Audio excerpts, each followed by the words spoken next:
15 minutes, d'accord. Donc nous, à Toulouse, par rapport à Lyon, on a la chance d'avoir tout localisé au même endroit, puisqu'on est tous à l'hôpital des enfants, et qu'on a une réanimation pédiatrique polyvalente avec la réanimation chirurgicale cardiaque qui est dans la réanimation pédiatrique. Donc on va reparler plutôt de réanimation pédiatrique que de CCV, donc ça alterne, c'est bien. Donc je vous raconte l'histoire d'Alima rapidement. C'est une petite fille qui a une drépanocytose SS, qui a un taux d'hémoglobine à 8-9 de base, qui a déjà de lourds antécédents avec plusieurs accidents vaso-occlusifs, déjà un premier syndrome thoracique aigu pris en charge à Paris, qui a en plus de ça une trachéomalacie, un stridor congénital, donc qui cumule un petit peu les ennuis, qui a un traitement classique de la drépanocytose avec l'oracine, le cyclos qui est un équivalent d'Hydrea et la spéciale Foldine, et qui a des antécédents familiaux, donc un terrain génétique probablement particulier puisqu'il y a déjà un grand frère qui est décédé au Tchad sur un STA, une petite sœur qui a la chance d'être hétérozygote et un petit frère qui a 13 mois qui a déjà fait 2 séjours en réanimation pédiatrique. Donc un terrain quand même particulier. Donc c'est une petite qui est hospitalisée au départ en hémato pour une crise vaso-occlusive du genou, qui est traitée de manière donc symptomatique, et puis en fait apparaît progressivement un tableau d'altération de l'état général sur les 24-48 heures qui suivent l'admission, une petite qui est hyper oxygénée avec une bonne réponse puisqu'elle a des PaO2 à 185 au masque à haute concentration. Et subitement, à 72 heures de l'admission, en fait, elle se dégrade avec une hémoglobine à 5 grammes et une HbS à 65%. À ce moment-là, elle est transférée en réanimation. Ça, c'est sa radiographie. Donc, il y a une petite image là, qui commence à se constituer ici. Initialement en réanimation, en fait, elle est prise en charge en ventilation non invasive. Il y a une transfusion qui est réalisée puis un échange partiel, ce qui permet de ramener l'hémoglobine autour de 8 grammes et l'HbS à 33%. Cliniquement, on a plutôt l'impression qu'elle s'améliore, on est content. Par contre, on refait une radio et bof. Donc, on est un peu inquiet. Et puis, subitement, à H10 de la prise en charge en réanimation, hypoxie brutale, la radio continue largement à se dégrader. Et devant cet état clinique plus que préoccupant et l'hypoxie réfractaire, donc il est décidé de l'intuber et de la ventiler, avec les précautions qui ont été d'anticiper, d'appeler Fabio, parce que je ne sentais pas très bien la ventilation chez cette patiente, et bien nous en a pris, puisqu'en fait elle était inventilable et qu'on a dû la cannuler en urgence en véno-artérielle. Donc ça a été une cannulation fémoro-fémorale avec une reperfusion. Voilà, les paramètres d'ECMO, il n'y avait pas grand-chose. C'était une canule artérielle 12 French avec une reperfusion de 6 French, une canule veineuse de 19 French, un oxygénateur adulte, un circuit 3/8e. Initialement, on est parti sur un débit à 2 litres minute, quasiment donc à 100% de son débit théorique, et un balayage à 1 pour 1. Les paramètres de ventilation à ce moment-là étaient de 4 millilitres kilo. Pourquoi 4 et pas 3 et pas 5? Toujours la question. Une PEP à 10, mais avec ça on avait une pression de plateau autour de 25-30, donc on était à peu près dans les recommandations, et la FiO2 était à 100 sur la membrane et sur le respirateur. Ben, rapidement, elle se stabilise. D'un point de vue hémodynamique, elle est rapidement sevrée de tous les inotropes. Au décours de la pause de l'ECMO et sur l'intubation, elle a fait quand même des bradycardies avec nécessité de massage et d'injection itérative d'adré pour la stabiliser jusqu'à la pause, jusqu'au départ en assistance. Et puis au bout de 48 heures, ben, la gazo est plutôt sympa. Bon, la PaO2 est à 62, mais on ne s'attend pas à ce qu'elle soit très très haute au départ. La PCO2 à 42, et tout ça avec une bonne écho, on passe. Et donc les paramètres ECMO sont réduits, on réduit et les gaz et le débit jusqu'à 30% du débit théorique. On a 30% des FiO2 sur la membrane. À ce moment-là, on reventile un petit peu plus en essayant d'arriver à 6 ml kg.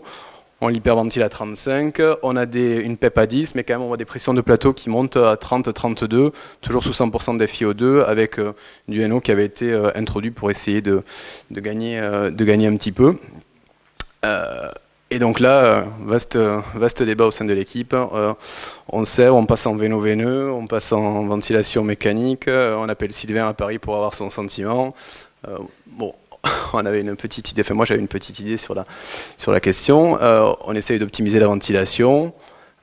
Bon, et finalement, on décide de sevrer. Au préalable, quand même, dans le débat, on dit on va poser une voie centrale en jugulaire interne droit, de bon calibre. Ça permettra d'avoir un guide au cas où. On serre, et puis l'évolution gazométrique, finalement, à 1 heure de sevrage est pas bonne, hein, puisque vous voyez que c'est pas tant un problème d'oxygénation, mais là, nous, c'était un problème d'épuration, puisque la PCO2 était à 83. Et sur les paramètres du ventilateur, eh bien, on avait des pressions de plateau qui ne cessaient de monter. Je vous ai pas remis la radio parce que c'était toujours la même.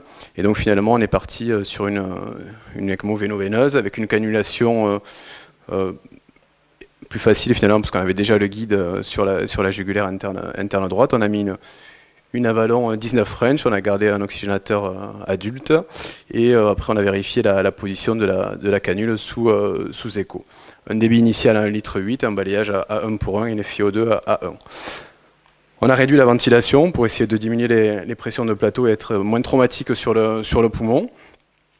Et voilà, donc ça c'était la vérification de la canule. Je ne sais pas s'il y a le film, enfin bon, c'est pas très grave. Et donc là, là, il a fallu être patient, parce que le 0 VT, ça existe vraiment, et c'est un peu angoissant. Et comme Stéphane le décrivait ce matin, c'est-à-dire qu'au départ, en fait, avant de partir, on avait quand même des volumes qui rentraient autour de 90-100 millilitres. Et puis au bout de quelques heures d'ECMO, là, vraiment plus rien qui rentre. Hein, et vous voyez l'évolution des VT. Donc on avait 100 de millilitres le premier jour. Et puis péniblement, hein, vous voyez, 28, 41, 75. Et on a franchement désespéré pour cet enfant. Et puis bon, on a essayé de patienter. Hein. On s'était dit on va attendre. On avait de la chance de pas avoir de complications de l'ECMO, ni infectieuses, ni hémorragiques, ni neurologiques. Hein. Vous voyez que l'évolution des PaO2 était pas, même sous assistance, avec des débits à 100%, voire 110% de son débit théorique. On avait des PaO2 qui étaient vraiment juste convenables, mais bon, avec des saturations finalement et des SVO2 qui tenaient le coup, jamais de lactate. On a un petit peu tout essayé, on a fait du DV, du latéral sans trop de réussite sur le recrutement. On a initié une corticothérapie à 2 mg kg à partir de J17 et puis toujours rien. Après discussion avec les hématos, les pneumos, on s'est dit, bon, sur le caractère peut-être très interstitiel, on va tenter des bolus de corticoïdes à 500 mg m² à partir de J27. Et par chance, au bout de 5 bolus, après elle s'est améliorée et puis on a pu aller au sevrage. Donc l'évolution radiologique, hein, ça a été ça pendant très, très longtemps. Et ça, c'est le jour du sevrage. Hein, donc on avait une petite réaération, hein, mais on s'est dit on était à plus de 30 jours d'ECMO. Donc on a fini par la sevrer. Le scanner montrait quand même une atteinte parenchymateuse, une atteinte fibreuse interstitielle. Hein, donc voilà. On a pu finalement donc la sevrer d'ECMO à J30 après 2 jours de véno artériel et 28 jours de véno-veineux. Elle a été sevrée de ventilation mécanique à J40 avec un relais AVNI pendant 10-15 jours. Puis l'oxygénothérapie. Tout au long de l'assistance, on a maintenu des HBS à moins de 20% pour essayer de s'amender au plus des complications hémato de l'ECMO et notamment des complications vasculaires. Et elle a pu sortir de réanimation à J49. Donc ça, c'était la gestion hématologique. Donc, on a monitoré de manière très régulière en fait l'HBS. Hein, il y a eu deux échanges transfusionnels plus des transfusions itératives qui ont permis de maintenir des taux d'HBS inférieurs à 20%.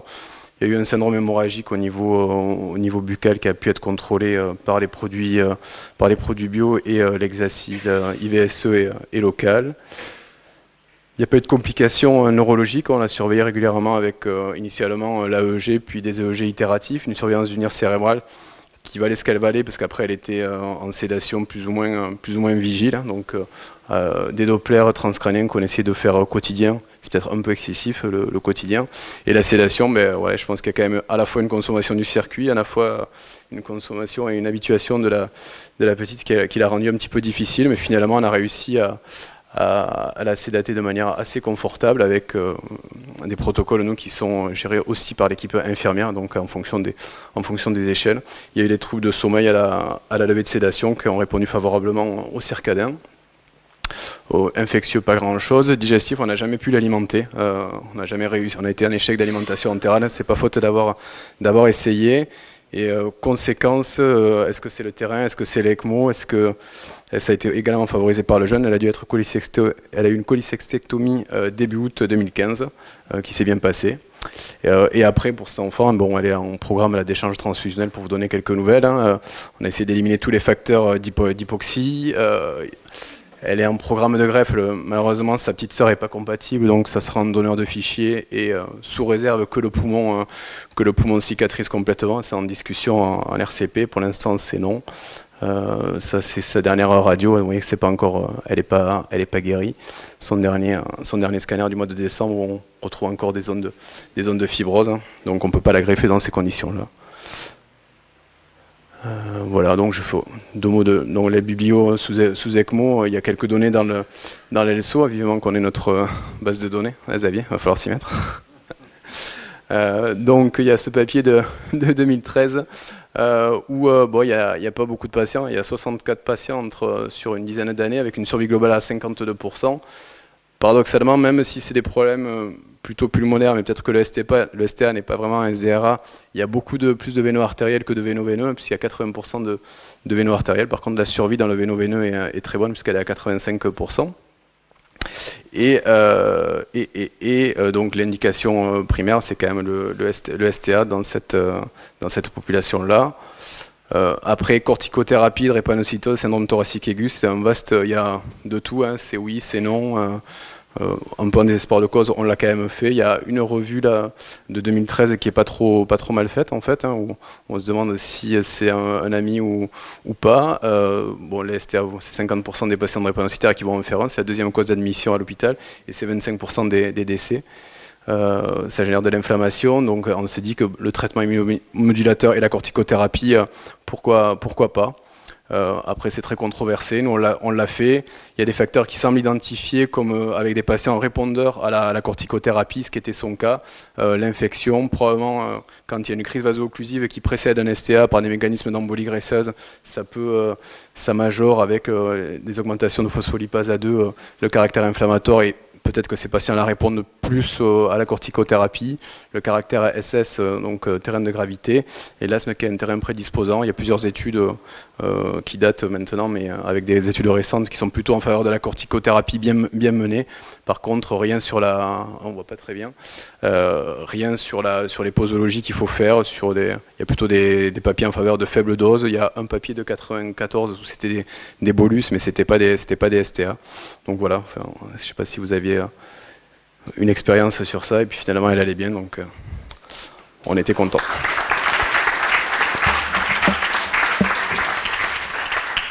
Alors, on va faire quelque chose par rapport à ce cas clinique très intéressant. Est-ce que vous auriez fait, en voir les Marseillais, est-ce que vous auriez fait la même chose pour le DV? Qui aurait fait du DV à ce moment-là? Qui aurait fait du DV bien avant? C'est un peu la tendance. Oui. Pour les corticoïdes?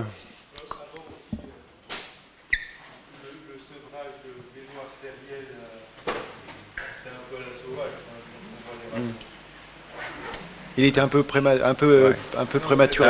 La question c'était... Ouais, on est obligé. En fait, on s'est aperçu que même avec Il ne paraît pas mûr. Oui. Un débit à 30%. Ouais. Un débit à 30% avec un balayage finalement qui assurait l'épuration, c'est vrai que ça l'a stabilisé. Donc la question même c'était est-ce qu'il fallait la laisser comme ça en véno artériel? Est-ce que vous l'auriez laissé en véno artériel là, ou switch? Ouais. Switcher direct. Sans faire d'essai. Ouais. Non mais là, j'étais assez convaincu. Hein. Voilà. Moi aussi. On sent des trucs là. On était assez convaincus quand même, mais bon. Et pour les corticoïdes, est-ce que vous auriez commencé plus tôt? Vous n'en auriez pas fait? Manifestement, ça a marché. Mais plus tôt? Est-ce que sur les draps, vous faites systématiquement? Oui. Et J7, voilà, même s'ils sont sous ECMO, voilà. Ouais. Et t'as pas eu envie d'essayer la ventilation percussive sur celui-là? On s'est posé la question. Ouais. Moi, j'aurais essayé. On s'est posé la question. C'est vrai qu'elle avait déjà fait 2 pneumothorax. En même temps. On a eu un petit peu peur, quoi. Mais bon.